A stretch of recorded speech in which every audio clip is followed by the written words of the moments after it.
Su nevaisingumo problema susiduria vis daugiau porų, tačiau lygiagrečiai ir vaisingumo gydymo galimybės sparčiai tobulėja. Todėl galimybė pastoti yra, kartais net ir labai sudėtingose situacijose. Didžiausio Baltijos šalyse vaisingumo centrų tinklo Northway komanda gali didžiuotis rezultatais. Kas antra pacientė pastoja jau po pirmos pagalbinio apvaisinimo procedūros, o 7 iš 10 pacienčių nėštumas diagnozuojamas 2 metų laikotarpyje. Didžiuojamės ne tik rezultatais, bet ir atliekamų paslaugų įvairovę. Laboratorijoje dirbama su pačia naujausia įranga, įdiegti pažangiausi embrionų auginimo ir vertinimo metodai. Suteikiame galimybę porai tapti tėvais, naudojantis donorų spermos bankų ar kiaušialąsčių donorystės programa. Visas nevaisingumo gydymo paslaugas suteikiame arčiau jūsų.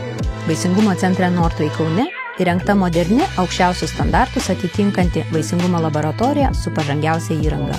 Noriu priminti poroms, susiduriančioms su vaisingumo problema, nedelsti ir nebijoti kreiptis pagalbos į specialistus.